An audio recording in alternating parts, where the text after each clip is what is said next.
नमस्कार, मी अतुल देसाई, संपादक संगोपन मासिक।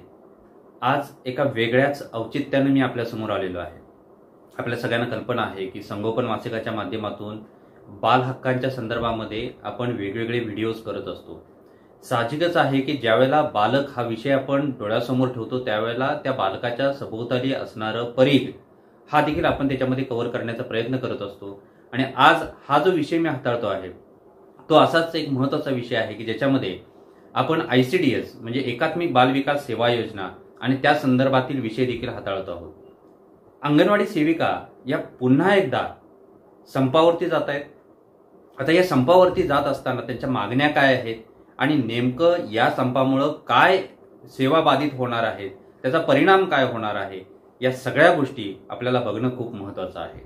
आणि म्हणून आजचा हा व्हिडिओ आपण शेवटपर्यंत नक्की बघा, लाईक करा, शेअर करा, जास्तीत जास्त लोकांच्यापर्यंत हा व्हिडिओ घेऊन जा की ज्याच्यामुळे अंगणवाडी सारखा महत्त्वाचा घटक की ज्याच्यामध्ये आपल्या कुटुंबातील, आपल्या समाजातील 6 वर्षापर्यंतच्या मुलांचा हा सगळा विषय हाताळला जाणार आहे।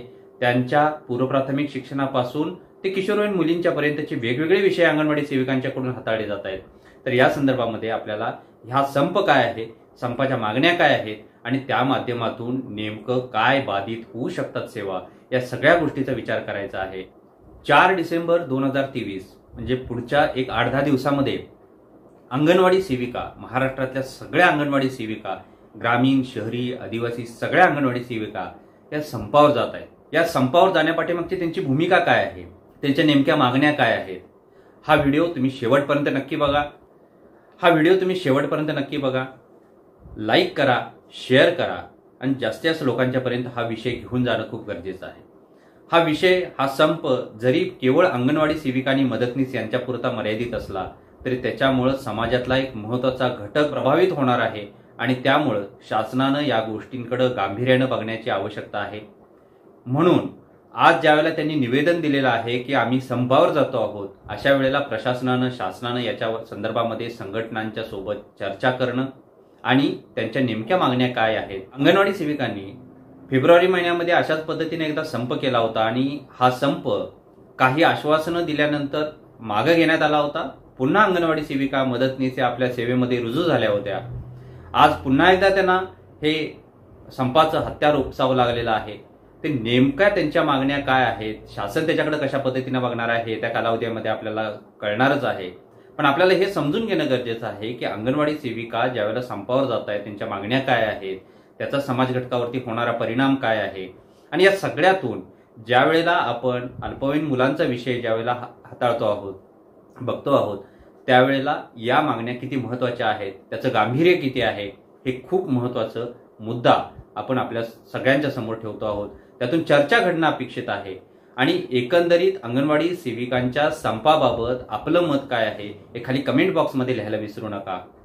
चला तर आपण सुरुवात करूया की नेमक्या अंगणवाडी सेविकांच्या भूमिका काय आहेत, त्यांच्या मागण्या काय आहेत आणि कोणकोणत्या सेवा यामुळे बाधित होणार आहेत।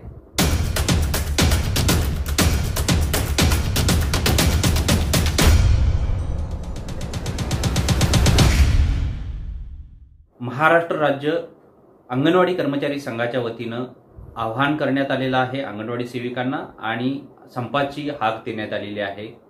त्या पद्धतीचं निवेदन त्यांनी प्रशासनाला सादर करण्यात आलेलं आहे आणि त्याच्यामधल्या ज्या प्रमुख मागण्या आहेत त्याच्यामध्ये त्यांची पहिली मागणी जी आहे ती मागणी अशी आहे की त्यांना अंगणवाडी सेविकांना जे आता मानधन मिळतं हे मानधन खूप कमी आहे, ते मानधन मोठ्या प्रमाणात वाढवावं ही त्यांची पहिली मागणी आहे। आपण बघतो की एकीकडं खूप मोठ्या प्रमाणामध्ये महागाई वाढत चाललेली आहे आणि वाढत्या महागाईच्या तुलनेमध्ये अंगणवाडी सेविकांच्याकडे असणारं काम, त्यांच्या सेवा या गोष्टीचा ज्यावेळेला आपण विचार करतो आणि एकंदरीत समाज व्यवस्थेतला महत्त्वाचा घटक की ज्याचा पाया ह्या अंगणवाडी सेविका आहेत। म्हणजे मी संगोपन मासिकाच्या संपादकीय लेखामध्ये बाल विकासातील पिरॅमिडच्या संदर्भामधलं भाष्य करणारं संपादकीय लेख लिहिलेला आहे, तोही तुम्ही आवर्जूनपणानं वाचला पाहिजे। त्याच्यामध्ये हे स्पष्टीकरण मी दिलेलं आहे की अंगणवाडी सेविकांचं महत्त्व किती आहे, त्यांच्या सेवा किती महत्त्वाच्या आहेत, त्या कशा पद्धतीनं काम करतायत आणि त्यांना मिळणाऱ्या सुविधा असतील, त्यांना मिळणारं मानधन असेल, या सगळ्या गोष्टीचा उहापोह मी त्या आर्टिकलमध्ये केलेला आहे। आणि त्यामुळं आज ज्यावेळेला आपण ह्या संपाकडे बघतो त्यावेळेला पहिली त्यांची मागणी आहे की त्यांचं मानधन जे आहे त्याच्यामध्ये मूलभूत आणि मोठ्या प्रमाणामध्ये वाढ करावी अशी त्यांची पहिली महत्वाची मागणी आहे. दुसरी त्यांची महत्वाची मागणी अशी आहे की या अंगणवाडी सेविका आपल्या सेवा कालावधीमध्ये पूर्णतः वाहून घेऊन स्वतःला आपल्या गावामध्ये किंवा नागरी प्रकल्पामध्ये, ग्रामीण प्रकल्पामध्ये या बालकांसाठी काम करत असतात. या बालकांना ज्या ज्या सुविधा देणं शक्य आहे, पूर्व प्राथमिक शिक्षण आहे, त्यांचं पोषण आहाराच्या संदर्भातला मुद्दा आहे, या सगळ्या गोष्टींच्या वरती त्या प्रामाणिकपणानं काम करतायत. किशोरवयीन मुलींच्या संदर्भामध्ये काम करतायत. गरोदर महिला, स्तनदा माता या सगळ्यांना सेवा देण्याचं काम या अंगणवाडी सेविकांच्या माध्यमातून केलं जात असतं. आणि अशा वेळेला त्या ज्यावेळेला सेवानिवृत्त होतील त्यावेळेला पुन्हा एकदा त्यांच्यावरती परावलंबत्व येतं आणि म्हणून आपल्याला स्वावलंबत्व यावं या दृष्टिकोनातून दरमहा त्यांना काही पेन्शनची मागणी त्यांची आहे. आणि मला असं वाटतं की जर सरकारी कर्मचारी ज्यावेळेला सेवानिवृत्त होतो, एकतर त्यांना वेतन श्रेणी लागू असते, सेवानिवृत्त झाल्यानंतर देखील त्यांना ग्रॅच्युटीचे पैसे मिळतात. त्यांना वेतन श्रेणी असल्यामुळं साहजिकच आहे की त्यांना पेन्शन होते आणि नियमितपणाने ही पेन्शनची वाढ होत राहते. आज घडीला अंगणवाडी सेविका ज्यावेळेला सेवानिवृत्त होती त्यावेळेला त्यांच्या हातामध्ये काही रक्कम सेवानिवृत्तीच्या दरम्यान त्यांच्या हातात असावी. आणि दुसरा महत्वाचा मुद्दा जो आहे की दर महिन्याला किमान काहीतरी त्यांच्या हातामध्ये पेन्शन मिळावी अशी त्यांची दुसरी मागणी या संघटनेच्या माध्यमातून त्यांनी पुढे केलेली आपल्या दिसून येते. अंगणवाडींच्या मध्ये आपण ज्यावेळेला बघतो त्यावेळेला एक सर्वसामान्य अंगणवाडी आणि मिनी अंगणवाडी म्हणजे छोट्या आकाराची अंगणवाडी आहे आणि ज्यांच्या अंगणवाडी सेविका ज्या आहेत त्यांच्या मानधनामध्ये सुद्धा फरक आहे. आणि म्हणून त्यांची तिसरी मागणी जी महत्वाची आहे त्याच्यामध्ये सगळ्या मिनी अंगणवाडी ज्या आहेत ह्या मोठ्या सर्वसामान्य अंगणवाडीमध्ये रूपांतरित कराव्यात ही त्यांची महत्वाची एक मागणी पुढे येताना दिसते आहे. अंगणवाडी सेविका आणि मदतनीस ह्या दोन्ही एकत्रितपणानं संपावर जात आहेत आणि त्यामुळं खूप मोठ्या प्रमाणामध्ये अंगणवाडी केंद्र बंद पडणार आहेत, त्यांच्या सेवा थांबणार आहेत. त्याचा प्रत्यक्ष परिणाम कुपोषण निर्मूलनावरती होणार आहे. अशा परिस्थितीमध्ये अंगणवाडी सेविकांच्या बरोबरीनं मदतनीस ज्या असतात अंगणवाडीसाठीच्या त्यांचं काम देखील खूप महत्वाचं असतं. आणि म्हणून मदतनीसची जी सेवा आहे ती देखील खूप महत्वाची लक्षात घेऊन त्यांच्या देखील काही मागण्या या संघटनेच्या माध्यमातून शासनापुढे मांडण्याचा प्रयत्न या संघटनांनी केलेला आहे.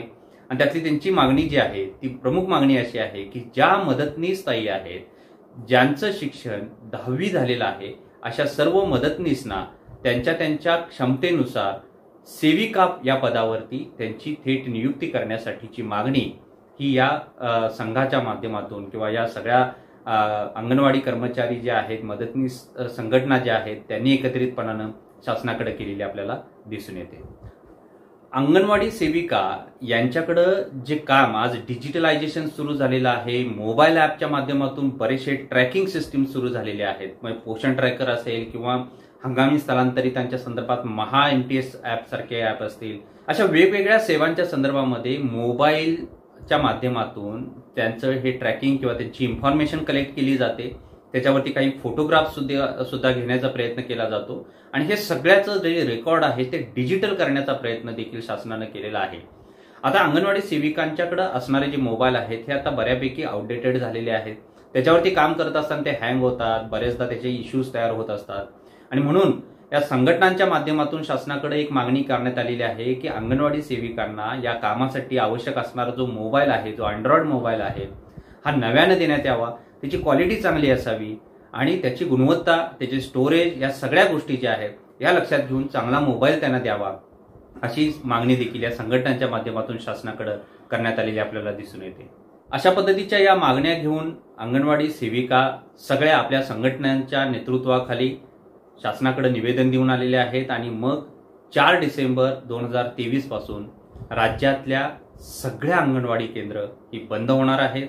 आता त्याचा परिणाम काय होईल हे बघणं खूप गरजेचं आहे.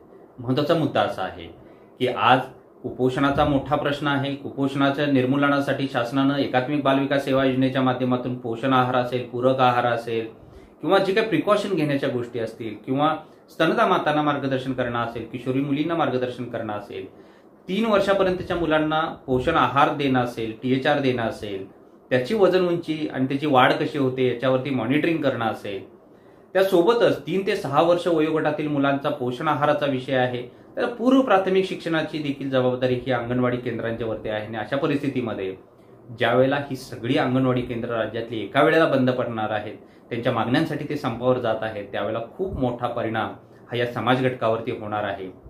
त्यामुळे साहजिकच आहे की शासनानं लवकरात लवकर, प्रशासनानं लवकरात लवकर अंगणवाडी सेविकांच्या या मागण्यांकडे त्यांच्या संघटनांच्या माध्यमातून चर्चा करावी. आणि माझी एक विनंती देखील अशी आहे की या सगळ्या सेवा ज्या वेळेला आपल्या सुरू असतात त्याच दरम्यान अंगणवाडी सेविकांच्या सोबत चर्चा होणं ही देखील खूप महत्त्वाची बाब आहे. आम्ही ज्यावेळेला संगोपन मासिकाच्या माध्यमातून अंगणवाडी सेविकांना बोलतं करतो आहोत, त्यावेळेला त्यांच्या मनामध्ये असणारे जे विचार आहेत ते आम्ही घेऊन येतो आहोत. येत्या संगोपन मासिकाच्या अंकामध्ये अंगणवाडी सेविकांच्या मानधनवाढ, वेतनश्रेणी या संदर्भातील त्यांचे विचार काय आहेत त्याचा एक सर्वे आम्ही केलेला आहे. हा सर्वे देखील आम्ही संगोपन मासिकाच्या येत्या डिसेंबर महिन्याच्या अंकामध्ये प्रसिद्ध करतो आहोत. त्यामुळे मी पुन्हा एकदा आपल्या सगळ्यांना विनंती करेन की संगोपनच्या या यूट्यूब चॅनलला ज्या पद्धतीने आपण सबस्क्राईब करता आहात, जास्त प्रेम देता आहात, त्याच पद्धतीने संगोपन मासिकासोबत सुद्धा आपण जोडले जा. संगोपन मासिकाच्या माध्यमातून आम्ही हे विषय मांडत असतो आणि हे विषय नक्कीच प्रत्येक अंगणवाडी केंद्रामध्ये उपयुक्त ठरणारे असे आहेत.